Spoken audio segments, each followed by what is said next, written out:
coming to you from the My Little Falls studio here in beautiful Little Falls, New York. It's your host, Scott Kinville, and another episode of Marty's Illegal Stick. And what's up, hockey fans, and welcome to Marty's Illegal Stick, episode number 51, recorded here on November 9th, 2021. You will notice that, once again, I am not in the beautiful My Little Falls studio. I'm actually off IR now, but Dave the Save is not feeling very well at all. So he's home sick in bed. We hope that he gets well soon. So this is going to be a real off-the-cuff kind of show. There's going to be no commercials. I'm disappointed because I love that first commercial that he puts in. It gets me so pumped up for the next segment, and I'm not going to have that. Oh. You're going to have to help me out here, okay? So before we get going, I'm going to bring our panel in like I always do.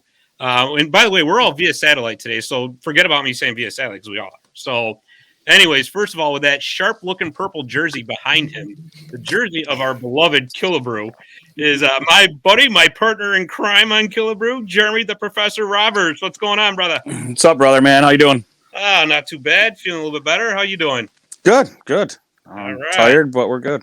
That's all right. You know what, though? You don't age one bit. We had that discussion before the show started.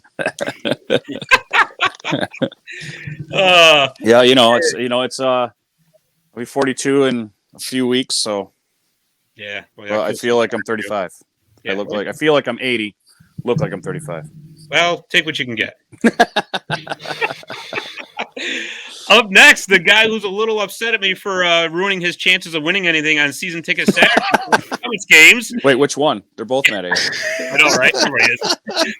It's the Macho Dom Real. What's up, buddy?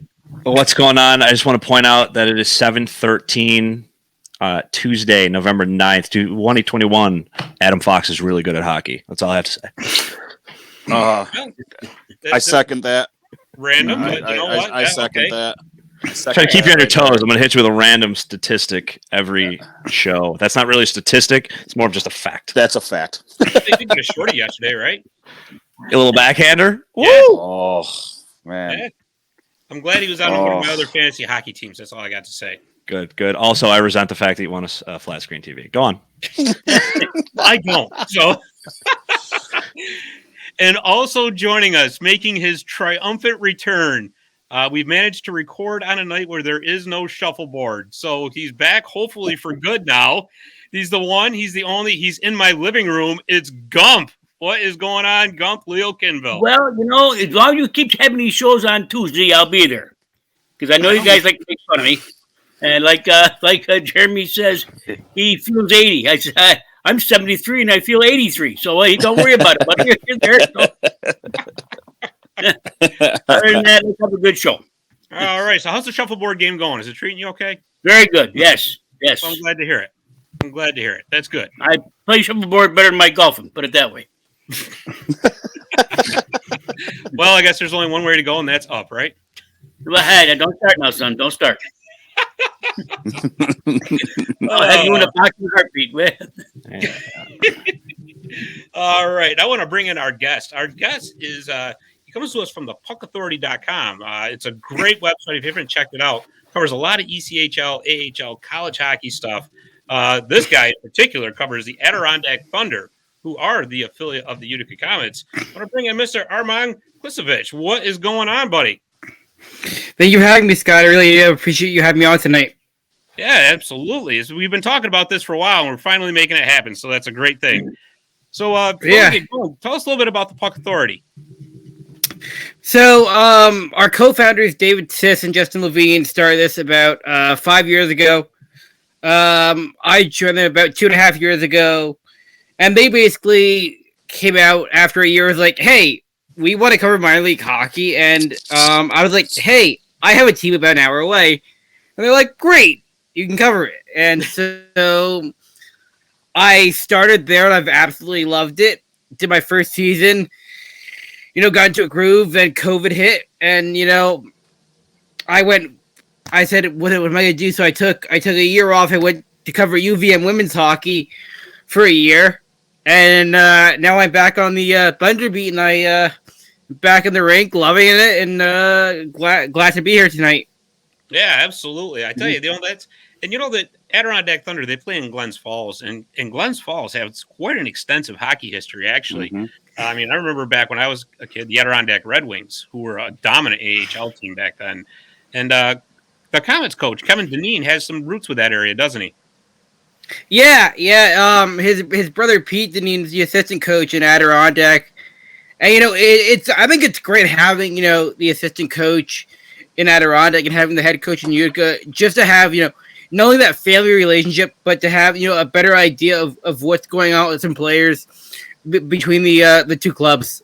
Sure, absolutely. I mean, that makes all the the sense in the world, and that's why if for anybody who's watching the preseason videos for the Comets, they had the video of where coach and the team went up towards the Glens Falls area, like Lake George and all that. And I didn't really put two and two together, but then once I kind of dug in a little bit, I'm like, oh yeah, that's right, because actually Pete and Kevin's father, Bill Dineen, coached the Adirondack Red Wings at one point, didn't he?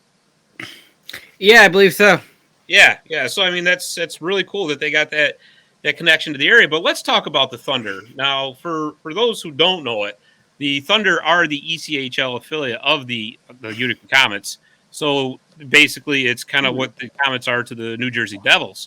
So let us know, what are some of the strengths going into the season for the Thunder? You look at the Thunder. It's been a very weird start for the Thunder. We started off against Newfoundland in opening night. You look at a team like Newfoundland, who's been a team who's been dominant every year in the ECHL. So I think opening night was just a night for fans to be happy to be back in the building. And it was a tough loss, but you look at the Thunder schedule, and it doesn't count to where the record is, because we had a 3-3 this week and went Newfoundland, and we've won 2 games this year. Took Reading into overtime. But the biggest problem right now with Adirondack is their power play. We had 3 5-on-3s in one game this weekend, and we couldn't convert. Ooh. Our defense has been up and down. With Vukovic going up and down as we've been talking about, Scott. Mm-hmm. And the biggest thing I think right now, which I think is also going to hurt Utica, is Blake Thompson was a scratch on Sunday night, and he's probably the first or second best defender on Adirondack. So I think if he's out for a while, you're gonna see Vukovic get playing time here in Adirondack. Which is gonna hurt Utica. But Vukovic is the guy who needs playing time. I think the only way he's gonna get that playing time is down here in Adirondack. Oh, I agree. I mean, he's been a healthy scratch quite a bit with the time he's been here with the Comets. He did get in the game. I think it was Friday night, right, guys? Yes. Against Syracuse. Mm-hmm. Yeah. Because much like what the Thunder just did, the Comets just played 3-3, and I'll tell you what, that's got to be brutal, playing that third game in 3. I couldn't even imagine that. And the Thunder are doing that again this weekend, aren't they? Yeah, another 3-3, and against another tough opponent. You bring in a team like Utah, who's leading their division, so it's another tough 3-3 for Adirondack. You look at their schedule, and they really don't get any leeway until like the beginning of December, when they play Maine and Worcester in another 3-3, with 2 of them on the road, I believe. So I mean, I think right now it's just a time to really show the stamina of Adirondack. And you look, we've seen a lot of their defenders.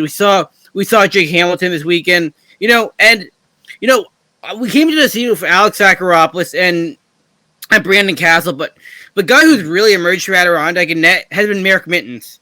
A guy who was sent down from Utica, and he's really shown. He hasn't gotten much playing time up in Utica, and he's really shown what he's worth up here in Adirondack. And his numbers really don't show what he's been like. But I think over the season, Mittens is going to be a key part of Adirondack, and I think he's going to be a part of Utica in the next year or two and be a big part of that Comets team. Oh, probably, because I mean that's the way Nico Dawes and Akira Schmid are players. Schmid, sorry, I said that wrong. They've been lights out so far too. And the fact is, it's unfortunate for Mittens, but he wasn't going to get playing time in Utica. Great name, by the way. I know. For a goalie. Love that name. Yeah, exactly. Everybody's like, a goalie named Mittens? That's perfect. Right? It's awesome. It's absolutely awesome. See, my biggest question is, does Mittens wear mittens?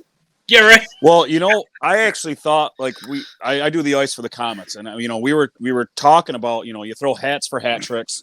If Mittens ever actually solidifies here in Utica and he gets a shutout, I think we should throw mittens on the ice. That would be awesome. I like that idea. I mean, tell me how great that would be. I mean, you never really, throw anything out for a shutout for a goalie. So, I mean, here we go. You got mittens. Throw mittens out. That's perfect. Yeah, but that's, our inside joke here, guys. That's if he knows how to get here, right? Because there was somebody that actually asked him that if he knew how to get there. So that's it's a the questions you ask when you're out of questions and you just feel like you need to ask one more, right? I've been through a lot of press conferences, and when I heard that question come out, I looked at the guy and I was like, did this guy just come off the street and not do any research and not really this guy's been down here before and he was here for training camp? And a minute looks the guy straight in the eye and goes, I was here for training camp, so yeah, I know how to get here. Oh my god! And I'll tell you, in a roundabout way, because Scott Wedgwood was sent down by New Jersey. He got claimed. He did not clear waivers to get to Utica. So, in a roundabout way, that actually works out better for Speed and Dawes and really Mittens, because that means everybody is going to end up getting more playing time. Right. Really. But the strength that New Jersey's got coming up through the goaltending system, I never realized how strong they were until. No, they are. And the whole idea here was at the beginning of the season, Coach Alex Lowe, I talked to him, and he said, we plan on getting 2 goalies from Utica. So my whole idea was, I was like, okay, Schmidt's going to come down and Mittens is probably going to come down. And then the Blackwood situation happened. Mm-hmm. And I figured, okay, we're only going to have 1 until they figure out what's happening with Blackwood. And then Wedgwood got claimed. So I think that's good for New Jersey and all 3 of their tiers. Because now you kind of can look at your system and be like, hey, we have something solidified here. We know who's going to be where. And now we can work with this and not have to worry about moving guys back and forth. I mean, I think, you're not going to see a lot of guys up front come up. But I think on the defensive end, Adirondack's going to need help there at some point. We added a few guys, but, Hamilton hasn't done much. Lithgren just got his first game, and he didn't have any time training camp. And, the Blake Thompson injury, which I'm still trying to find out from my source how long that's going to be, could be huge. Yeah, absolutely.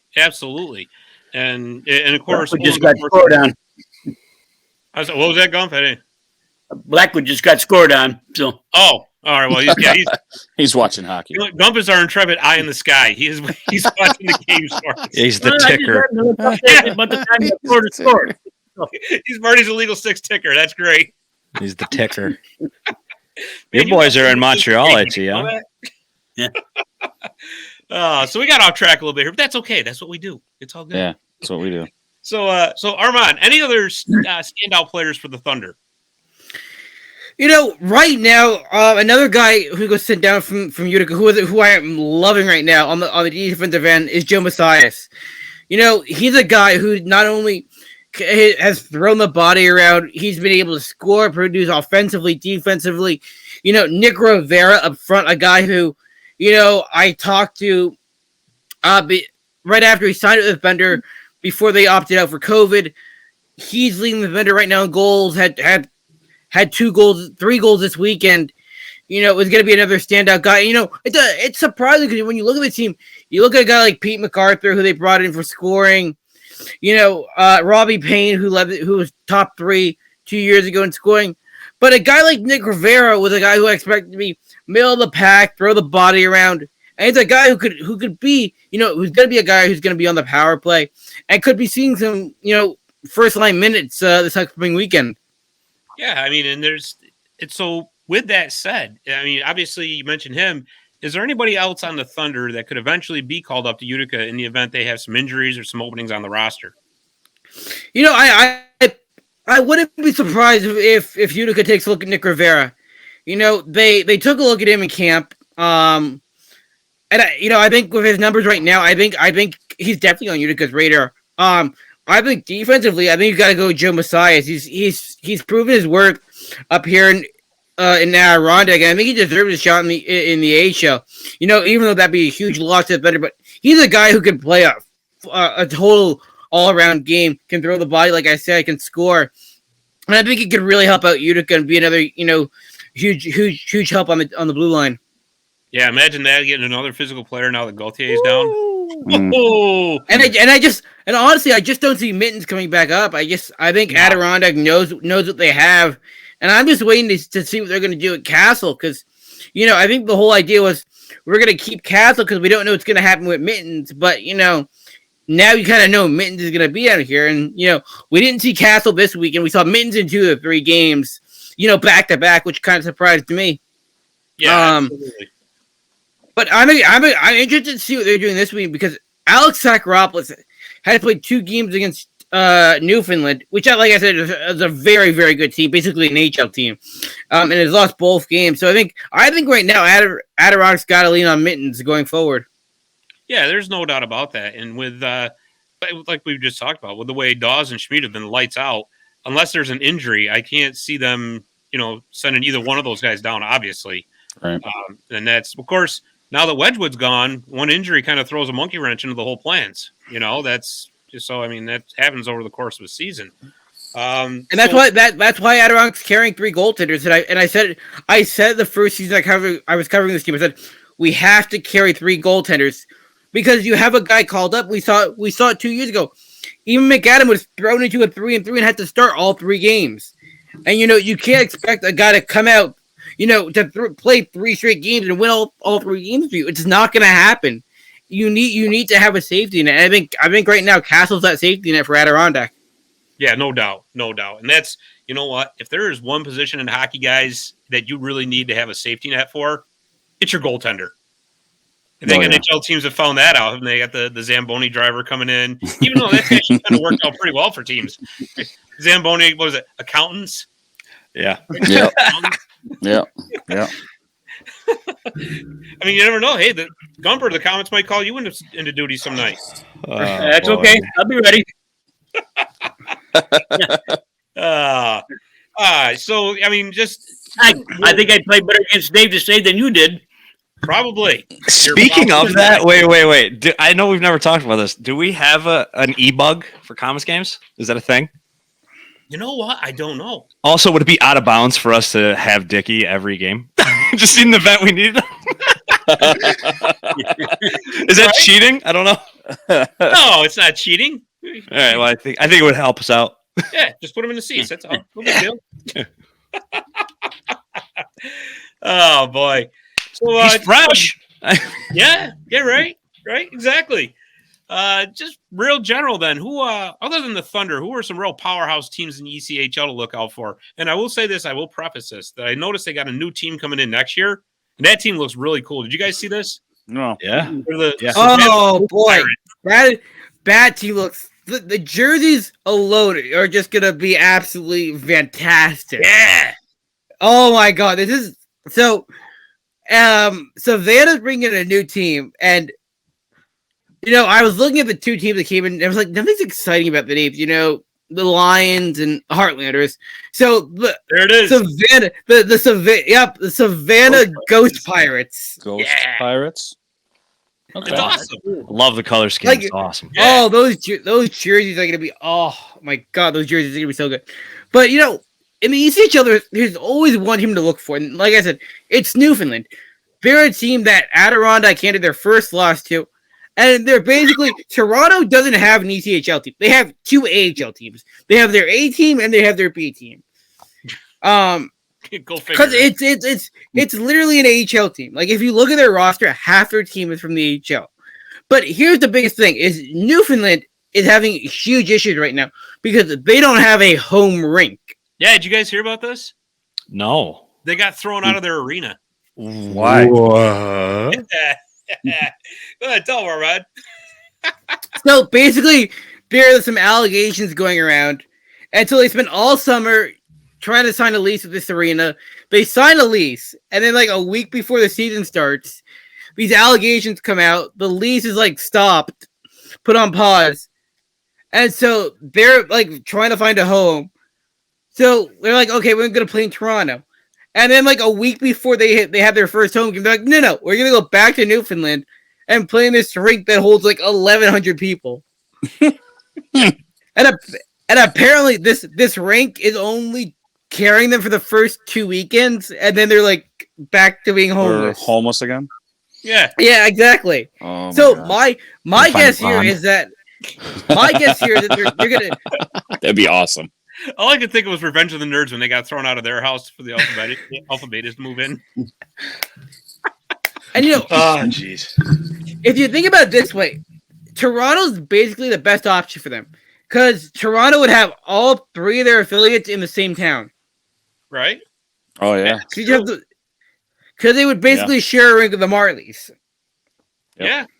And you know what? I bet you the rest of the ECHL would like that because it'd be less travel for them, right? Oh, I'd love it because I'm planning on going out to a game out in March. Yeah, because people don't realize it. Newfoundland's like 9 hours away from Glens Falls or something like that, isn't it? So you're gonna love this, Scott. Adirondack, when they go to play Newfoundland, they go from Adirondack to Montreal, fly from Montreal to Toronto, and then fly from Toronto to Newfoundland. Oh, so they take the theater out. Yeah. Holy cow. Yeah. But you know what, though? I did notice, like, because the Utah Grizzlies are coming to town to play the Thunder this weekend. And I always thought that, like, it would be so nice if the AHL could figure out how to get, like, the Eastern teams to play the Western teams. I mean, like I said, I get the logistics. I understand it. It's the cost behind it. But if the ECHL can figure it out, it'd be awesome if the AHL could do it someday, too. And it's not even that. Adirondack literally goes from Newfoundland to 3-3 to playing Utah at home for a 3-3, and then they go back to Idaho. They go out to Idaho for a 3-3. Oh, that's right. I forgot they got a team out in Idaho. ECHL does. Man, what is it? The Steelheads or something? Yeah. Yeah. That's pretty cool, though, too. Could you imagine the mascot just running around with a gigantic fish on his head? That'd be great. Well, I thought about I was so like the schedule's about to be released, and I was like, okay, I'm gonna go out west somewhere. I was like, and I get the schedule, and I was like, what the hell am I gonna do in Idaho for 3 days? Like Ski. Nothing. Eat potatoes. exactly. Eat potatoes. That's Yeah, what man, I was A thinking. lot of potatoes out there. Trust me, I think once you get out there, you'll find something to do. Yeah. I would hope so. Unreal. We might never hear from you again, but that's Oh, what are we getting into now? I don't know. What I don't want to think about that. for all of our listeners in Idaho? Yeah, I know, right? We apologize. Hey, who knows? You never know. No, because I mean, if you get off the beaten path, you get out in the wilderness, you could be gone because you get lost. Yeah, they could be listening to a podcast. Good point. Real good point. Absolutely. Well, I don't know. Dave uses, I don't know what he uses for a distribute platform for the podcast. When I was doing mine, it like shows you a map of like where you are most listened to. And I remember looking at the global map, and I got like a couple listeners that were popping up in Russia, and I was like, wow. I mean, this podcast thing really reaches literally across the world. That's awesome. And I just wonder if they can understand what you were saying. I'm sure there's probably plenty. That's pretty cool, though, Maybe they have like the translator button that just. Well, that's what I've always automatic wondered too. Like you translate. see it pop up different places, but it's like same thing. Like Idaho is a lot closer than Russia, so it wouldn't surprise me if at least one person in that state just listened to this show, Scott. So maybe we should be a little more respectful of the potatoes. All I was saying was if he got out, got lost in the wilderness. I'm all for the Steelheads. I think that's a great name and a great, I just imagine That the is- great that's- mascot. I love that so much about minor league hockey. Like that's Yeah. Oh, it's the best. And I'm telling you, those Ghost Pirates are going to be so cool. And the first thing I thought of when I saw that logo, Scooby-Doo. Yeah. That episode where they meet corn, that's all I can think of. I hope they do like a black jersey with that green line. That'd be so sick. Oh, Yeah, that'd be. Have the mystery machine go driving across the ice. That'd be great. dude, that's still gonna be the Zamboni. Yeah, exactly. See, That'd be great. Meddling kids. I would have won too if it wasn't for you meddling referees. Yeah. That'd be awesome. That's so cool. All right. Well, I'll tell you what. Let's do this. Why don't we close this segment out? Because we got a lot to get to in segment 2 as well. Armand, any closing thoughts on the Thunder or ECHL in general? No, so here's the deal. I cover this league because I just feel like it's not covered. Like You're right. you look around the league and there's like one other site that covers it, and like besides the Puck Authority, and I just feel like it's a league that needs to be covered. And There's great talent down there. And you look at Utica, you look at the Devils. Mackenzie Blackwood was down here at some point. You look at some of the names that have made it up here. It's just great to see, and I think my whole idea is to try to get the word out about the league. Yeah, no, well, Armand, you might be familiar with the names, not like they've played in Adirondack, but the rest of us guys would know. We've actually had a couple guys that have played for our local college team that have played in the ECHL the last couple of years. Zach Bursley, I think, was up in Adirondack a couple of years ago. Oh, was he? Yeah, I think that's where he went up. Just right off the top of your head, Burmaster. Yeah, Burmaster. Amarato. You got Landrigan now. There's plenty of guys. Shawnee it really Lynch, is. Yeah, it's a great league. It's a shame it doesn't get the coverage it should. I think it's awesome that you're doing your thing, and anything we can ever do as far as comments coverage to help you guys out, just go ahead and let us know. Yeah, absolutely. That's why I brought on Scott, because I figured we have a guy in New Jersey. I figured why not have all three tiers of the Devil system. For sure. Yeah, absolutely.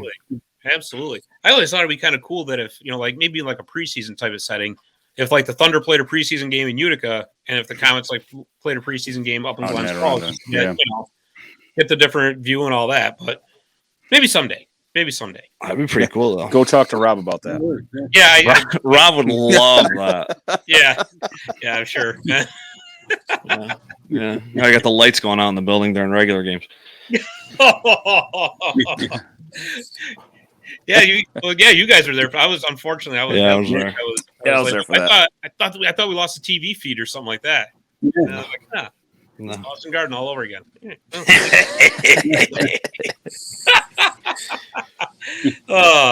So Armand, you're going to stick around for segment 2, right? Yeah.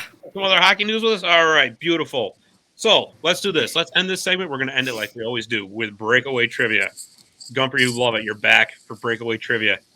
You've missed the easy ones. I know.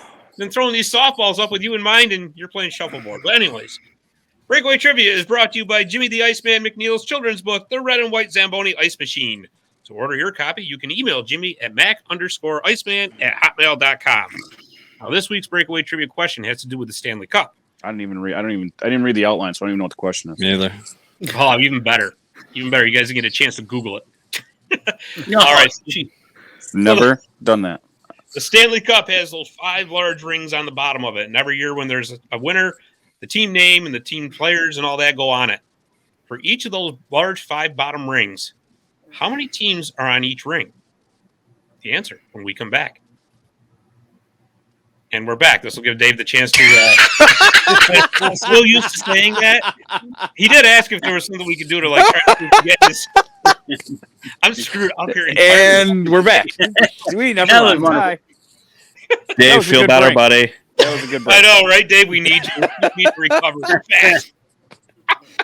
I was wondering where you were going with that. I go, wait a minute, we're gonna break away for the second second. I'm like, wait a minute, I thought we don't have a commercial. Like, what are you gonna do?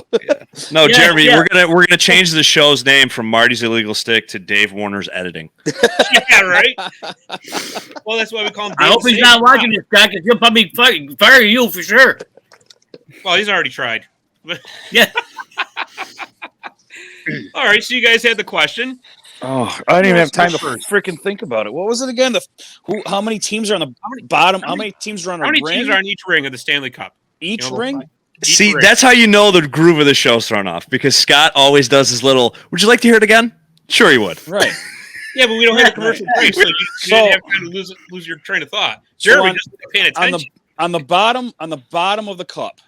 Right, you got the 5 rings. Right. Don't overthink this. On each of those rings, how many teams are on there? Right. Because don't forget, they have to take a ring off every once in a while to make room for new ones. And so when it's full, how many names go on it? Is it the whole? It's not the whole organization. No, it's like 28, I think, because you have the players, coaching staff, and the owner. Okay. And 7. I'll say 7. No, 17. More than that. 11.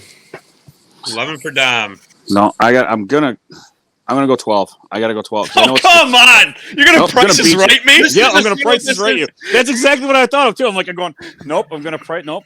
This just turned into the Price is Right. You know that? The Price is Right. I'm going 12. Yeah. So Armand's going with $1. Right? Is that? You know what? I'm gonna One go. team. I'm gonna up both of you guys. I'm gonna go 13. Wow, he price rated me. Well, guess what? He's the Price is Right champion because he got the answer. Oh, It's 13. It's 13. Lucky number 13. Man, Oh, that's Damn it, great. Dom! Why couldn't you go with 12? I don't know. I figured it was somewhere in the low Blame Don now. teens. 11 just felt right. Oh boy. 13. Yeah, all right. It is. Yeah, lucky right. 13. So then they got to change it every decade and a half ish. Right. Yeah. Yeah, and then Interesting. the old rings go in the vault, the Hockey Hall of Fame, and that's that. I don't know what it is. It's such a dorky thing. Maybe it's just growing up being like such a super hockey fan. Maybe you guys get it too. But when they take it out of the case, I just Yeah, I know. I Right? get that chill. whew. It's the chill. Yeah. The white gloves. It's just Yes. it's incredible. The showmanship. Like is just- Yes. yeah, the showmanship's incredible. Yes. As much as I couldn't stand, it's not that I didn't like the bubble, but it was weird because not having fans and stuff. The way they portrayed it and just displayed it up Yeah. on the top of the arena Yeah. it was incredible. It really was incredible. It yeah, was. but when you get I a liked time it. machine, Zamboni time machine, you're talking Yeah. about the. Oh, good. We all got that. Gump hitting the You ruined your visual. the rundown. The rundown. That way. But before that, we got to get through segment 2, which is Hockey Hot Takes. And we got a lot of news to unwrap here, fellas. So, first of all, I want to wish a happy birthday to Gilbert Perreault. The Buffalo Sabres legend and Hockey Hall of Famer will turn 71 this Saturday. Good on him. And we're going to get to the Sabres in just a little bit. But first, our Utica Comets are 7-0 after winning all 3 games in 3 days over this past weekend. Tice Thompson and Jesper Boquist were both called up to the Devils. And the Comets are getting Friedrich Gauthier and Marian Studenik back from New Jersey. The Comets' Twitter has also stirred up some controversy on Sunday. We got a lot to unwrap here, guys. Let's tell you what. Let's talk about the 3 games this weekend first. What did you guys see besides wins? I was going to say W's. I saw shots, Yeah, goals. no, not what you took. Oh, You saw. no, I didn't take any. Did I take? I don't remember. Y shots. Let's do it. I don't know. I saw a team that really doesn't quit. No, They really they fight, they work, and it's nice to see because we had the Vancouver system in, and not saying that team wasn't good, but you just saw them not work. Right. Not saying that they didn't work, but I mean this team's they work, and the chemistry with them is very, very tight. it is. Very, very much so. Dom, what'd you think? I think Jared kind of nails it. The chemistry is way better, and this team doesn't quit. There's no give in this team whatsoever. They don't give up. And I talked about it. I think I've said it every episode all season so far. They don't give up on back checks. They never give up odd man rushes. They don't leave their goalie out to dry. It's a significant upgrade to what we've had the last few years. And anybody that's actually paying attention and watches the game sees all that stuff. The passes are significantly more crisp. Last couple of games they've been a little shaky. I blame it up to the scheduling, though. I mean, when you give a team have 6 days off and then play 3 straight, they're going to be a little rusty. That's just the reality. Yeah. But the goaltending's good. Defense is good. Offense is like they decide out of nowhere that, oh, yeah, we're playing hockey. And then they, I know, right? you know what I'm saying? Wait a minute, we have to score a goal. Yeah, that's right. Oh, let's fire it up. Like, oh, okay. Like in the I'm middle not gonna lie. I'm not gonna lie. Sunday was a rough day. I was out in Rochester for my son's game, and I left Rochester at 4, and I was back here at 5:30. We walked into the odd, and I was getting updates. It was 0-0 going into the second period, and I was like, "Well, what did I miss?" And my buddies were like, "Absolutely nothing. Like it's slow. They're sloppy." And no sooner than 2 minutes later, they score a goal. And I'm like, well, it looks like I didn't miss anything. So the joke was that I was the good luck charm because then they ripped off that win. And I'm like, I really missed nothing in the first period. And they're like, no. And I'm like, that's incredible. That's absolutely incredible. Right. Yeah, it was pretty back and forth. Gumper, what'd you see over the weekend? Well, the thing I agree with the other two guys as far as they're much better than the Canuck team because they even fight once in a while, but they hit a lot better, a lot more. Because last year those guys from Vancouver, my mother hit harder than that. But now the last 2 games, I'm going to play the devil's advocate a little bit here. the last two games, Got to be they a shirt. started off pretty slow. They just were very slow. They're a slow starting team, but once they get that momentum going, then it's like a freight train. It's runaway freight train. You can't stop them after that. Yeah. So that's my opinion of it. But this is a much better team this year. I enjoying the game because after last season, the last season without that damn COVID, I was getting to decide whether I was going to buy tickets again or not because they just weren't. They weren't a good team to watch. Right, this team is. They got you. They got you in the game. Yeah, definitely. And last season was like the mishmash between the Vancouver and the St. Louis teams. Right. Yes. Exactly. Oh yeah, you guys forgot about that. Right. Yeah. Right. I'll tell you. What I saw was, and that really in all three games, there were stretches where they didn't play their best hockey. Of course, and you got to expect that when you're playing three nights in a row. Well, yeah, and they had to be getting tired too. Right. Well, and especially Friday and Saturday. But the thing is, these guys find a way to win.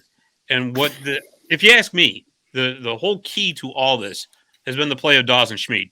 I mean, these guys are unbelievable. They have been fantastic through the start of this season.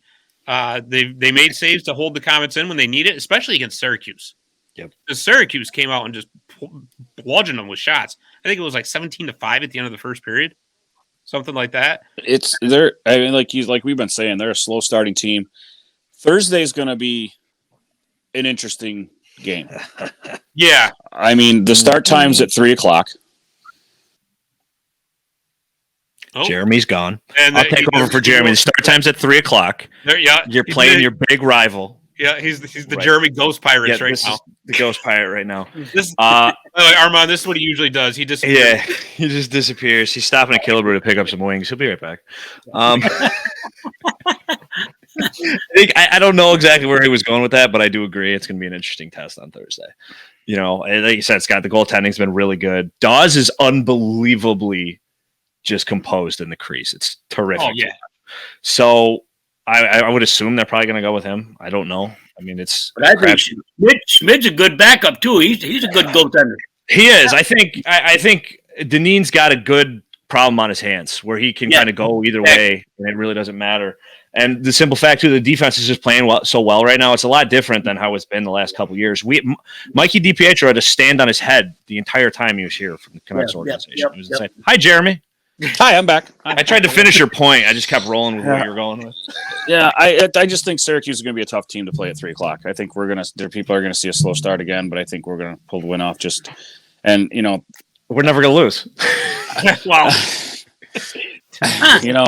Clear eyes, Coach Dineen can't lose. Don't want to say that we're not going 72-0. But no, because with our luck, we would and not win the cup. I know, right?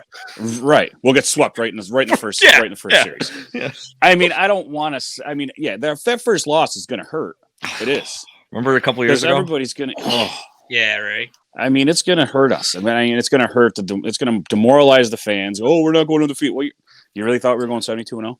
No, let's face reality here. We're going to face a loss at some point. All right. Yes, we are the one of two teams that is undefeated in the AHL. Scotty, your Ontario Reign are the other ones. I don't know. I just think that if we lose Thursday, I think it's going to be that would be a time to lose it. It's a 3:00 start. It's not a normal start time for any hockey team whatsoever. Well, I tell you, but you just mentioned the Reign. That just goes to show the depth of the LA Kings prospect pool. But I think too, the Reign, they're so much better than LA. We didn't even touch on this either. Was the fact that the Comets' penalty kill and power play are both number one in the AHL. Number one in the AHL, yeah. Yep. So, if they needed that penalty kill, if they keep the chemistry the way it is and have a play like they can play all year long, I actually think they're going to win the Calder Cup. Yeah, I mean, you heard it here first, ladies and gentlemen. No, I'm going on a limb. He's going with it. I'm impressed by this team. Yeah, I agree. I am too. I am definitely impressed with them. I didn't see I knew that they had a lot of talent coming in, but I did not foresee what we're seeing right now. No, right, no, absolutely. Right. Well, and I'll tell you what too. I mean, we're gonna well, jump right to it. You know, with Thompson and Boquist getting called up, there's going to be some guys that are going to get an opportunity to basically step up. Really, Yeah. You know, Yeah. I think Nolan Foote finally scoring on Saturday is huge. I think that's. I hope You know, that gets him out of that slump. Yep, exactly. Armand, have you got a chance to see any of the Comets games over the weekend, or No, I haven't. I've been crazy busy between work and Adirondack the last couple of days. Yeah, because that's tough when they're running concurrent games like that, you know. But I mean, that's so true with those two guys being called up, and I think they're going to be up in Jersey for a while because, like we were saying before, until Jack Hughes comes back, you know, the roster's kind of full. So we'll see if he comes back down, and I think Hughes is coming back in like 3 or 4 weeks, something like that. But I'll tell you what, though, it's not just Nolan Foote and I think he's going to really start turning it on now. I mean, I'll tell you, Arnie Salvini is playing great. Chase DeLeo has been lights out.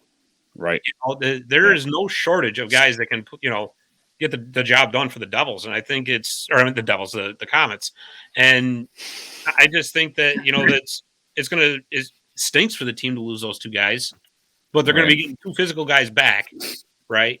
And like I said, I don't think that they're going to end up missing too much of a beat, to be honest. No, absolutely not. I agree. It kind of falls into what they've been doing all year. What's that, Gump? Go ahead. When Holtz went that when he went up, they stepped right up and took care of his spot. Right. Yeah, right. So that's they did. That Jerry was talking about. I'm really impressed. Yeah, they kind of buy into that whole next man up thing, which is beautiful. Yeah, absolutely. Absolutely. So guys, let's I'm sorry, what's that? It's a lot of that is the coaching, the way he can get them guys going. Yeah, that's what I said. I changed my Pioneers slogan from Heenan to Clear Eyes, Coach Deneen, can't lose. I can't believe no Utica kids have made that into a shirt, by the way, Jared. We got to make that. Clear Eyes, Coach Heenan, can't lose. You know what? We're so doing that. I know we are. We have to. I mean, one Heenan will love it. Oh, yeah. Oh, yeah. I can't. Yep, we're doing this. We got to get that done. Scott, we got a T-shirt guy in Little Falls or something? What's going on? We do, actually. Let's figure it out. Let's go here. Great gray shirt. Yes. Orange print. Yes. Gray shirt, orange print. Yes. Got it. We'll figure it out. No doubt about it. So and Marty's shirts, obviously. Yeah, right. One last little note on the Comets. We had some Twitter controversy. So Sunday's game against the Laval Rocket. Comets Twitter, I think it was after the first period, put out a tweet basically the effect of something about Colt Caulfield, are you here? Did you forget we had a game or something like that? And I had to watch the game on TV, so I saw that tweet come out. My first thought was, I'm like, oh man, I hope Caulfield does not light us up like a Christmas tree in the second period. That's going to look so bad. Right? So bad. And then I kind of just forgot about it. And then it turns out today that I guess Daddy came to save his son. Yeah, I guess how cute. How cute. Take your fucking go home. Wow. Go home and cry. Wow. Get it out of your system. Wow. I mean, that's just me. The first thought that went through my head when I saw that was, he's in Montreal's system, right? He's a high draft pick of the Montreal Canadiens. And yeah, I mean, okay, so, if they think it was over the top, they think it was over the top. But what's going to happen if he gets up into Montreal and isn't producing in a couple of years? That Comets Twitter is going to be like child's play because you know how that market gets. That's not going to happen. That's not going to happen. I mean, it's funny. There's no doubt about it. The problem is him play, and he's just. Go ahead, Armand. Yeah, go ahead, Armand. You bring up. Okay, I got to talk about this because first off, I've met Caulfield. I met him at the when he got right after he got drafted in Vancouver. Oh yeah, at the draft. And, yeah. So the problem is Montreal does this with a lot of their prospects, and you look at Konemi, you look at Caulfield. Right. They bring him up, they light it up, and then they just expect him to come out and do it again. And the problem is they're young kids. There's gonna be growing pains. Mm-hmm. And then when you look at the Montreal media, if they don't score in like 2 games, everybody starts freaking out. Oh my god, it's a bust. The problem is you need to be able to send these guys to the minors, let them develop, give him about half a year, let him get his confidence back, let him put some pucks in the back of the net, and then bring him up. Montreal's gonna be a good team. Maybe not this year, but you look at guys like Suzuki, look at Caulfield. We have Petrie on the back end. I'm really salty that Cale Floyd went to Seattle because that's another great solid piece that they had on the blue line. But this is a team that could do something. You have a guy like Gallagher who's the heart and soul of this team. Montreal is a good team. You just have to let them develop. Ryan Paling, Jesse Lonianen. All these guys are young prospects, and the problem is the Montreal media just eats these guys up. They don't produce night in and night out, and that's the problem. Is you got to send him down to Laval and let him get his game, and then bring him up. Right. The thing is that Cole doesn't want to be there. Right. Cole's crying even that he was sent down. That's the problem. Yeah, exactly. He has to get his confidence, and that's the only reason why he was sent down. But he's taking it in a slap in the face sense, where he's going, "Well, I shouldn't be here." Well, it's not that you shouldn't be here, but you got to get your confidence. Light it up in Laval and let Montreal call you back up. Not only just that, Jared, but now his father, whether he realizes this or not, and I'm not saying it's right, and I'm not saying it's right, but he set himself up for the next, 500 face-offs this kid skates up to, whether it's in the AHL, the NHL, that, hey, where's daddy? Where's daddy?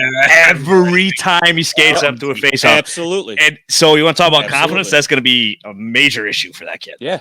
Because he's gonna get it. He's gonna get torched. And on top of that, all the people. This is why I hate Twitter, by the way. All the people that are losing their minds over this tweet. Oh, Montreal fans, the PK Subban Montreal fans, the Kevin Weeks Montreal fans, the Go Habs Go over the anthem Montreal fans. Hey, Habs fans, maybe sit this one out. Okay. Yeah. Maybe sit this one out. The kid's gonna get chirped now. Just let it go. Yeah, big time. Big time. All I can think of too is if he's still in Laval next time they're back in the Adirondack Bank Center. When do you think that where it's gonna? All I can hear right now is "Where's your daddy?" Where's your daddy? Oh yeah, I can hear. And I can tell you for a fact, Jared, that chant is gonna get generated 206 Roe E. Maybe I don't have a sign.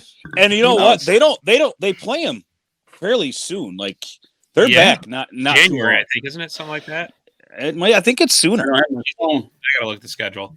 It drives me nuts though, because he really is unbelievably talented, and the last thing that he needs is any type of distractions. Yes, the tweet was stupid. I don't disagree with that. Yeah. There's worse things that teams have tweeted at players. Oh, way worse. Big time. Not even close. It's not even close. Look at the troll job that Carolina's done the last couple of years on Twitter. They're master trolls. Yeah, pretty much, right? And I mean, and by all means. Was the tweet accurate? The tweet was accurate. Yeah. The tweet was accurate. Yeah. Because I was expecting to see Colt Caulfield basically light it up. And he wasn't there. He was good. He was good. Don't get me wrong. Great skater, great feet, great hands. He had a point. Great look. He had a point. But for what he is and how he's whining about being down, he should be in the NHL. Sorry, didn't see it. Well, yeah, Armand brought up Kotkaniemi. What did Kotkaniemi do 2 years ago when he got dropped down? The first game they played was against the Comets. He had 4 points. Okay, 4 thanks. It was awesome. Thanks. Yeah. And I was expecting the same thing out of Cole. But yeah. And you know what I noticed too? I guess I just didn't really notice watching him on TV, and maybe I just didn't read enough into the kid, even though I've kind of followed him a little bit. He's not a big guy. No, he's tiny at all. He's tiny. And you know what I thought, and it's probably the same thing in the East Coast Hockey League. So Armand, you might be able to kind of tell this a little bit, but I know you guys follow the AHL like we do. It's a jungle, man. It's not a fun place to be if you're a superstar that doesn't have a lot of size. They're gonna be coming for you left, right, and center every day. So man, especially now. Yeah, Papa Caulfield, I expect you to apologize to your kid. You better be getting a real good Christmas present. Oh, man. Yeah. I mean, and you know what, too? It's unfortunate for him because in a weird way, having that successful run in the playoffs last year is almost kind of Burned them. Yeah, I Burned mean, 'em. it's because all of a sudden it, things aren't going so good anymore. And, I Right. mean, let's put it this way. Colt Caulfield is way too talented for him to be, not going back to Montreal at some point. There's no doubt about Right, it. They right, invest way too much right. draft capital in him. Right. But, I mean, like I said, he's only down to get his confidence up. I mean, he wasn't doing what he was doing normally. So fine, send him down. He's like Armin said, he's young. So have him gain his confidence. But here he is on picture day. No smile. Doesn't even want to do anything. Doesn't even he's so mad that he's down there that he doesn't care about what he has to focus on. Which is, I'm sorry, but it's going to roll into a whole other area of, is this kid worth a headache, or is he going to be a headache if he's going to continue being this way? Yeah. So we'll see what happens. But I mean, I'm just, I don't know. I guess it just goes to show, be careful what you put on Twitter. Oh, next topic. Blah, blah, blah, blah. Sounds to me like they lost and they're upset about it. Well, so guys, I got, you just mentioned coaching, and let's talk about this team for a little bit here, shall we? Yeah, let's talk about those guys, huh? All right. So the Utica College men's hockey team had a great weekend, guys. The Pioneers are still ranked third in the country and steamrolled through both Arcadia and Lebanon Valley this weekend at the Adirondack Bank Center. They beat them by a total score of 21-1. Ridiculous. Did you get the total shots on that, Scotty? Was that? Did you get total shots on that in the two games? The first game was 50? They had 55. 55, right? Yeah, 55. And it wasn't quite as many the second game, I don't believe, right? 48. 48, 49, something like that. Cool. It is. It's cruel. Are you kidding me? That's Yeah. like, oh man. I didn't watch the game. I didn't have a chance. Did they leave their starter in the whole game, or did they pull him? Well, Ours? actually, No. no, Well, Arcadia used all three. 3, yeah. Oh, they did. Okay, good. I was gonna say that's just cruel if they didn't. Lebanon Valley's and- halfway through. Let the kid just sit out there and rot. Jeez. I do have to give it to Arcadia, though. I saw some of the boys after the game from Arcadia, and, I told them good game. And I spoke to one of the players, and I said, the kid said, he goes, this is a great team that's in here. And I go, you know what? I go, this team was exactly where you were 21 years ago. Yeah. I mean, it is what it is. You got to take your lumps. And these kids from Arcadia, they were blocking shots in the third period down 12-1 or 12-1. And they're out there throwing their bodies around as if it was like the first period. And I'm like, I go, you know what? That just shows what that coaching staff has instilled in that program already. Sure. Which is huge. Because they could have just folded up and said, all right, yeah, we're done. Right. But I'll tell you what, though. I mean, about the only thing that went wrong this weekend was Brett Everson left the game Saturday with an apparent lower body injury. Hope he's okay. No word yet. As far as Jeremy's over there smirking, he's got that smirk. I know something, but I can't tell you guys. He's all right. He's good. He's fine. Good. He's So good. He's gonna good. make the road trip then, He'll be on the road trip. He tweaked something minor. Had it going on basically all week. I was told so, but Brett's good. It wasn't anything major, which was a good sign. So good. Brett's in good shape. Good. Yeah, because I saw him skating off the ice here Saturday, and he couldn't put the weight on. I'm going, oh no. Yeah. No. Especially not get 7-0. Right. It was funny. He went into the training room, and I think he heard 2 more goals go off, and I think he kind of turned around and looked at the trainer, and the trainer said, "Yeah, we're going to shut you down." So there was no reason for him to go back out there. He's it wasn't anything serious, too serious anyway. He'll be set and ready to go. Right, big games this weekend, though. We got Chatham on Friday, and then Stevenson, who actually got votes in the USCHO poll this week too. So it's going to be a test. That's going to be a test, but I don't know. They keep playing like they're playing. Boy, I tell you, good times in Utica for hockey right now. Going to be a Utica hockey fan. Let's put it that way. It was years. I'm sorry. The 300th win for Gary. Yes, that's right. You're right. And for the program, he's the only. I was going to say, isn't that technically the 300th for the program? 300th for the program, yeah. It's awesome. Yeah. It's a lot of wins, man. Yeah, it It's is. it's a lot of wins. I talked to him. That was the Arcadia game, Yes.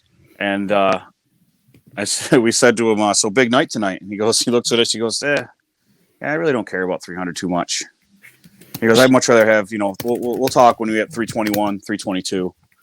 And I started thinking, I'm like, 321, 322. Oh yeah, okay. That I know what that means. I know what that. Gotcha, coach. Gotcha. With you, buddy. Gary's always thinking big picture. Yeah, he is. Always. Yeah, he is. So let's switch gears, guys. Let's go to the NHL. And I know, Armand, you've been wanting to talk about this one. Breaking news today, by the way. Oh, yeah? And nobody's seen this? It'll be When's this show comes out on Thursday, right? Thursday. All right, this is going to be a couple days late. We didn't see Bob Murray's on admin leave from the Ducks. Oh, no. Yes. Investigation. Oh, Yes. boy. Here we It's go. going to go all through the league, boys. Here we go. Well, the Pens settled their suit there out of court. So, It's crazy. but What's happening? that notwithstanding, let's not go to Jack Eichel, shall we? Oh, yeah, I love to talk about this. The Jack Eichel saga is finally over, fellas.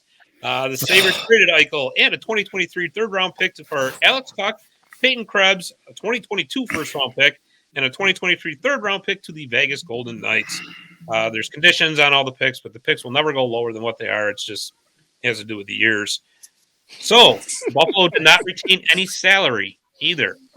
What are our thoughts on this trade? Armand, go ahead. You know what? The Eichel saga is finally over, so that's the first great thing for the NHL. Second off, knowing Buffalo and their trade history, I am astounded by the return they were able to get from Vegas. And I'm surprised Eichel went to Vegas. I mean, I thought, honestly, Calgary, I just didn't think Vegas, knowing how many big names they already have, would be able to, fetch a guy like Eichel. But you know what? I'm just happy that Buffalo got a decent return for them because Buffalo's a young team. They need young pieces, and that's what they got in this deal. So I think it's a great deal for both teams. And honestly, I just think Eichel's just happy to be out of Buffalo. Yeah. Well, of course. Oh, yeah. That goes without saying. I think he would have walked to Vegas if he had the choice. I think it was anything to get me out of here. Probably not with his neck the way he is. He probably would not have. No. Well, he might have walked, but someone would have had to carry his bags. Well, did you? Tom, it's funny that you just said that. Did you see him actually get out of the limo in Vegas? Well, they give him the show, kid. The whole banging, the drums, and everything. Yeah. The Knight goes out and meets him, and then he looked at the other mascot, and he said, "All right, you grab his bags." Yeah. It's like the whole Vegas spectacle is on display, boys and girls. Yeah. Oh, jeez. Armand had a pretty good point that I was kind of impressed with, and I said this immediately when I was talking to the Trainwreck Sports guys. Shout out Buffalo, Scott. You remember Kanzi, obviously. My first thing, I go, I don't know about you guys, but I love this move for the Sabres. Yeah, I do too. They actually didn't get completely rinsed for once, which was good. I know. Unbelievable. Unbelievable. Krebs has, a high ceiling for the most part, and Tuch, it's like a homecoming for him. Tuch's coming home. Tuch's coming home, and it's not like he's not a stud. Like the kid's a stud. Exactly. You know what I mean? They get a couple picks or whatever, and it works out. Jack, and here's the thing too, they lose that Jack salary, which is huge. Not that Vegas's cap situation's weird. I mean, you got Riley Smith's coming up at the end of next year, I think, right? So maybe they move him just to unload cap space. But either way, here's the thing with Jack, though. Even if he gets the surgery and doesn't work, it doesn't become 100%, this deal is even better for Buffalo.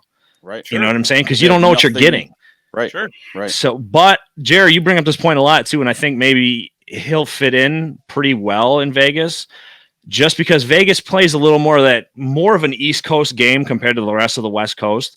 Mm-hmm. But I think him being on the West Coast and him just being the player he is, I think it's a better fit. I just think it works out better for everybody. This move makes so much sense for everyone involved. I like the move. Obviously, being on previous shows, the Eichel saga was. He's not coming to New York. Let's go, buddy. High five. You know what? High five. There we go. You know what? It was he's far, far away from us, so you don't have to hear about the rumors anymore, which I'm happy about. And like you said, I think the Vegas trade, the Vegas move was a very good fit for Eichel and all parties involved. I mean, Tuch came home, and I mean, like you said, he's a stud, man. Buffalo's a young team. Rochester's not that bad. No, I know. They're not a bad affiliate. So, I mean, they have guys in the system that Ukapeka Buffalo- Lukanen's got legit potential. and And not we're to gonna mention, get guys, Seacrest, you're gonna see in Rochester. yeah. Owen Power out of Michigan is Number one in the nation, possibility baby. he may be back. He may be in Buffalo next season. Yeah. So, I mean, this team is only getting better, which is kind of scary to think about, that you're going to say Buffalo's a good hockey team. Look at the ridiculous under 25 talent that they have. Yeah. Oh, And they obviously love Granado. right. Dylan Cousins, Right. right? You got JJ Paterka and Jack Quinn down in Rochester. Yep. So Owen Power, like you mentioned, the returns right now, or the outlook right now for the Sabres is actually fantastic. Right. It really is. Yeah. They are built. There's They could be a very dangerous team. They are. I mean, they could be. Absolutely. And, here's the thing, too. They said right from the start with this whole Jack Eichel thing, and this is before it got really bad, too. They wanted the equivalent of 4 first-round draft picks. They got 3.5. Yeah. And this is after all this, After it all. months of back and forth and bickering and this and this and that. Because Krebs is a first-round pick. Tuck was a first-round pick. They're getting a 2022 pick. Well, it goes to a 2023 pick if that pick ends up top 10, which also tells me that Vegas doesn't think they're making the playoffs this year, because otherwise, why protect it? Right. So, and here's the awesome thing, guys. If they do get that 2022 pick, okay, so they get a shot at Shane Wright. Oh, Vegas gets it this year because it was a top 10 pick. Oh, okay. Vegas takes a dump in 2023. Well, we get 2 shots at Connor Bedard then. When? Right. This is the guy who stands next to David. So you go wrong. You don't. Right. And they're getting a second-round pick on top of that. That's why I say 3.5. So I'm telling you. I mean, I know it's a favorite game of everybody to dump on the Sabres. I get it. That's right. But that's like right now. But like you almost they're almost coming out of the gutter, Right. in a rocket. Like, Right. It's not like they're coming. They're coming. It's like, no, bang, they're gone. It's like, wait, what? Right. I mean, I'm telling you, man. and Ever since they got Granado at the helm, and then Kevin Adams, even though he didn't know what he was doing at first, it's working. Yeah. Learn Yeah. how to float. Yeah, exactly. Someone's just got to tell Kim and Papa Terry, just be like, "Hey, get out of the way. Stop. Let us do this. We're gonna make it work." Well, it's like you guys said a week or two ago. All they got to do is look at James Dolan. No, well, yeah. If they want to lose, No, just stay away. oh, push it. Yeah, Stay push them out of the way. Yeah, Teams win. yeah. See, look at this. Yeah. Hey, let's check it Yeah. out. Yeah. Go look at the lights. Go look at sparkles. Go. Yeah, Oh, exactly. Go. Exactly. There's a new item on the menu down at the restaurant. Go. Just go. Try that out. Mess with what they do. Mess with what they do. Yeah, Not here. And one last thought from the Vegas end of it. Yeah, okay. They get their number one center, who, if the next surgery goes good, then they got a legit number one. But Right. here's the thought, right? Because they have to have the shiny new toy all the time. Mm-hmm. Going into next season, this is without Riley Smith re-signing. They have $79 million tied up in 16 guys. Think about that for a second. You got to try to fill a team out with $2 million in cap space. Oh man. Somebody's got to go. Yeah, that's a big. Adam Jack is a massive hit to their current cap. I think Carlson's got to be the highest paid guy on that team right now, right? Him and Pietrangelo. Pietrangelo. Yeah, those two. Yeah. So they got to be the two highest. I think. Let me look right now. Carlson's making 5.9 a year, and then Pietrangelo obviously is. I mean, that's 8.8 is What's bananas. Pacioretty making? Pacioretty. Where is he? He's a $7 million. Is it 7? Owns at 9.5. Yeah, Here's the other thing too. That's crazy. Yeah. I don't expect Eichel to come back and be the same he was this season. Next season is going to be the real barometer. Right. And the thing is, though, if it takes him a year or two to get up to speed after this neck surgery, well, guess what that means? That means Patches is a year or two older. That means Jonathan Marsh is a year or two older. That team's aging quick. Yeah. And you're stuck with Jack. There's nothing they can do with him after this. He gets a no-move clause in his contract after this season. Exactly. So I'll tell you what, if this team doesn't win in a year or two, they're in a big, big trouble because they got nothing left in their pipeline either. Love to see it. They traded it all away. Love to see it. It's I tell you, it's Something. It really is. It's something. Welcome into the show right now, real quick. Also from the Puck Authority. Armand told me about this, and I totally forgot to include it because we got talking so much. Mr. Justin Levine, what's up, buddy? Hi, thanks for having me. Appreciate it. Hey, no problem. So Armand tells me that you wanted to say a few words about the Puck Authority. I mean, I'm more than happy to. I don't know if you guys had a guiding line that you wanted to ask about, but I'll leave it to you, maybe. Well, I'll tell you what. We do the website of the week every week to end segment 2. And website of the week, by the way, is brought to you by 315hockey.com. 315hockey.com is your news for all levels of New York. We're totally screwed up here this week, Justin, because we don't have our producer flying off the cuff here. So, anyways, you guys are the website of the week. It's puckauthority.com. So go ahead and tell us a little bit about it. Yeah, so the Puck Authority came about back in, I believe it was December of 2018, and we launched originally as a unique network that would take, these deep, interesting insights into action that was going on, as opposed to just your mainstream website that would do, recaps of games. I mean, when you look at, I don't know, like AP stories, just basic, what happened in the game. We dig into the action, we dig into a player, and not only that, but we provide coverage on a number of leagues from the NHL to the AHL to ECHL. We do junior hockey in Ontario and in the States. We also do pro women's hockey, the PWHPA, the PHF. I'm all over the map. So that was something that we really strived for, to be, just unique and offer as much as we could. Very cool. And you know what? We've never had anybody actually do the description of their website for website of the week. So this is a first for this episode. Yeah. Great. Yeah, which is great because normally Scott just says, "Here's the website," and people are like, "Well, what is it? I don't want to go there." And now there's a description, which is beautiful. Well, I'm just trying to encourage people to go and get the hit on the website. I agree. I think it's a good thing. I think it's a good thing. Yeah, I mean, I think, as a brand, and, I guess that's why I did it, is because as a brand, you've got to sell your product. Otherwise, you're not going to get the hits. You're not 100%. getting the sales. So you've got to, and that goes for businesses too. It's all in how you represent yourself. Mm-hmm. Oh, absolutely. And like Justin was saying, I enjoy this because I saw this and I believe in it. It's not only the ECHL, but women's hockey is something that I've gotten into because of Justin, and it's not covered, and it's a shame because there's so many good stories there. I mean, I started my own series, the Green Mountain Gal series, just highlighting girls who played in Vermont. Girls like Amanda Pelkey, who played for the USA Olympics team.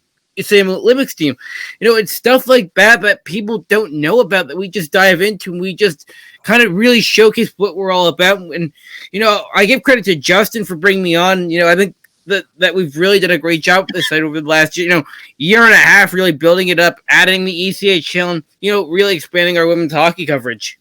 And what happens with that is you gain, not only a reputation, but you become credible, and so you become so credible, that associations such as, for example, USA Hockey Canada start looking at you and your work and allow you to take part in their events by way of coverage. And that's something that we've also had the opportunity to do, and we'll continue to be doing this December with the World Juniors. That's awesome. Beautiful. That is awesome. So where can we find the Puck Authority on social media? I know the answer to that question, but tell our audience.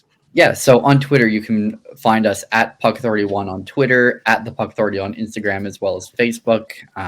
We're always happy to interact with our readers. We always spike up conversation on our Twitter around, said subject, whether, one day we asked a question, like, for example, we asked, where's Jack Eichel likely to land? Now we know the answer to that. So, we're always happy to interact. You can always DM us, and, we'll give you we'll give you what it is you're looking for. What team won that poll, by the way? It's a good question. I believe when I put out the tweet last week, I saw that it was New York, and I think that New York was the reason for that, because early on there was a lot of conversation about the Rangers being involved, and then they kind of stepped out, and that led the way for other teams to look at him. Vegas became a front runner, Calgary became a front runner, then Calgary fell out and led the way for the Knights to take it. So again, early on New York was the one who took it. Chris Drury, if you're watching, thank you for not picking up Jack Eichel. Justin, just real quick, what were your thoughts on that trade? You know what? I wasn't actually surprised by it at all. Peyton Krebs is a solid return along with Alex Tuck, who is actually a really good player. And you know what? Before he ended up in Vegas, no one knew who he was. Right. He made a name for himself in Vegas because he, again, new scenery, it shows what can happen, and it worked for him. So I think that the return was actually really good. And again, Jack Eichel, look, the reality is just because he's in Vegas and he looks well through the publicity that's been posted so far doesn't mean he is. He's still got a long road ahead of him. He's got a surgery to have that's going to take him out for at least 3 months. Once he gets back on the ice, it's not going to be instant return. It'll take a couple weeks to get back into form. But again, when you look at it from a value perspective with what was given along with draft picks which are involved in the deal, overall I think it was actually a really fair deal. Oh, absolutely. Well, yeah, listen, we appreciate you coming out and letting us know, all about the Puck Authority, because, Armand and us were talking about it earlier, but it's nice to have a different perspective too. And just, I'll tell you, that site's unbelievable. If you're looking for, especially ECHL coverage, like Justin said, junior hockey coverage, women's hockey coverage, stuff that you don't find everywhere, right? Because there's a million sites out there that cover NHL. I mean, that's, it is, obviously that's what people look for, but that's the site to go to for all of the leagues. And Justin, we just appreciate you coming on and talking about it. Yeah, of course. Thank you so much for having me. Appreciate it. Absolutely, buddy. No problem. That was Justin Levine. So what I'm going to do now, we're not going to commercial break. We're not going to do it this time. Oh, we're back? Cue Dave. Clip. I know. Wait till Dave gets this file. He is going to go out of his mind. What the hell did you do? What are you doing? He might quit. You're like, how am I supposed to edit this? He went totally off script. What's going on with him? Scott, you're going long. I know, right? Yeah. I miss him sitting next to me because I don't know if you guys ever noticed this or not, but when we're in the studio, I know when I'm going too long because he sits across the table and he's over doing one of these deals. I'm like, all right, whatever. As long as we don't go over like an hour and a half, it's fine. Anything over that is extreme. If you keep it around, then you're good. Right. We went 1 hour and 47 minutes one night. And I thought he was going to have a complete meltdown. It was Yeah. Who do we have on for that show? That was the night that we had. Oh God! All those guys. There was 3 of them there. Coterie. That was that night. What was the card? Coterie. Oh, it was? Yeah. That was an hour and 47 minutes. Damn. Yeah. Good times. Good time show. flies when you're having fun. Hell yeah. Listen, if it's good stuff, people will listen. Yeah. Oh, yeah. It's the reality. Yeah, no doubt. No matter how long it is. Well, I'll tell you Rogan what. proved that. Yeah. Guys talking for 5 hours. People listen. Yeah, right? Well, I mean, you know what? I mean, where do we get back to going live next week? Yeah, that'll be fun. Do we have a guest for next week? Preview? What's that? Do we have a guest next week? We're still working on finalizing that. So, Okay. I couple did reach out to our buddy Dale, Okay, good. and he's game for whenever. Oh man, He's chopping wood.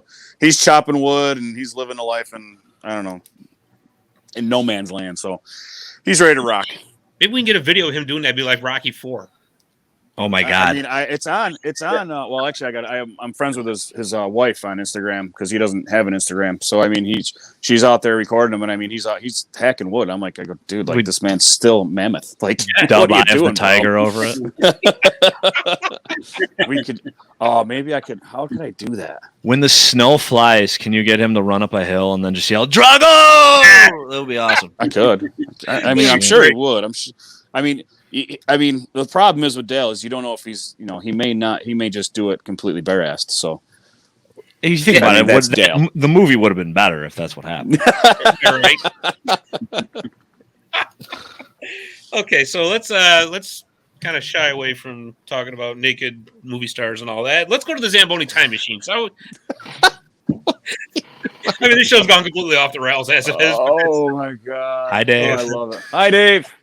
Yeah, Have fun, buddy.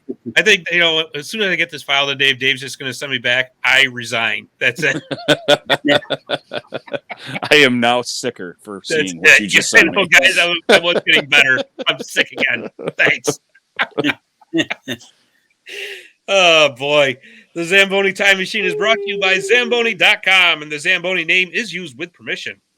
This week, the Zamboni time machine takes us back to 1940 and the night the Stanley Cup was set on fire. 1940 is a bittersweet year for New York Rangers fans. Until 1994, it was a chant that rankled the nerves of Rangers fans everywhere, as that was the year of their last Stanley Cup championship. Still rings in my ear. I know, right? The celebration of that 1940 Cup win ended up getting out of control, and the Stanley Cup was a part of it. The team coincidentally paid off the mortgage for Madison Square Garden that year, and to celebrate, they decided to light fire to the document in the cup. Somehow, the burning mortgage set the Stanley Cup itself on fire. I'm guessing that there were some accelerants and alcohol involved. Apparently, no one expected the most cherished trophy in hockey to be set ablaze, as there was not a fire extinguisher or even water anywhere in sight. Legend has it that a panicked New York Rangers team and staff decided the only way to put the fire out was to urinate on the cup. Fortunately, no pictures exist of the incident, and hopefully it is a story that has been exaggerated over the years. But it is something to think about the next time you see someone taking a celebratory drink out of Lord Stanley's chalice. That, my friends, concludes this week's trip on the Zamboni time machine. Sacrilege. I really hope it's not true, to be honest with you. I You mean, know, I painted this beautiful picture Hey, you know what? when they were in the bubble, taking it out of the case in white gloves and And now you're presenting going to it. think of that. yeah, that's why I was kind of snickering to But Dom, myself. You were Dom and Gump, think about this. Yeah. So the year we won it in 40, we burn it, we pee on it, and then we win it in 94 and haven't seen it since. Like, I wonder if that's just the hockey god saying, We got to pee on it. you're not going to get it. You're not going to get it. Yeah, well, I mean, You- like I say, I hope it's not true, but I mean, that's the urban legend that's out there. That's why we signed Kreider long term, because he'd be the guy to pee on it. Yeah, no, Yeah. you know, Yeah, He he just would. seems like that kind of guy. Yeah, he would. I guess Him it or I would see Yeah. Lindgren doing it. I He see should Lindy be doing captain it. of this team. He should be captain of the team. And Fox will have the A. Fox has an A. I hope we have. I don't. Everybody has hope we an don't A. have to wait till Everybody has 2028. an A. Who doesn't have an A on that team? Yeah, everybody has an A. Why not? The community A. Oh, you signed over 3 years? You get an A. Yeah, they got guys down in Hartford that got A's for the Rangers. Drove through Hartford this weekend when I was going to a wedding in Connecticut. I swear to God, I was ready to see a billboard with half the team on it with just A's. A's. Unbelievable. The team that's considered literal hockey royalty, they can't figure out captaincy. It's the silliest thing in the world. Yeah. Someday. Yeah. And I thought for sure Gallant would have completely killed this bug. Like By would've now, killed it. did we not say the first Yeah. episode of the regular season? We said Yeah. that like by now they would have figured this out. No, Yeah. No. Nah. No. Still sitting there. Didn't happen. I don't know. It's annoying. Yeah. But we're winning. So I mean, Yeah, I that's. guess that's we could Yeah. take Yeah. that. Shesty and Fox are winning. The rest of the team Yeah. is there. Yeah, Yes. Yes. that is very true. Oh, Well, man. guys, this was fun, but I think our time has come to a close here, so that Dave doesn't go out of his mind completely with editing.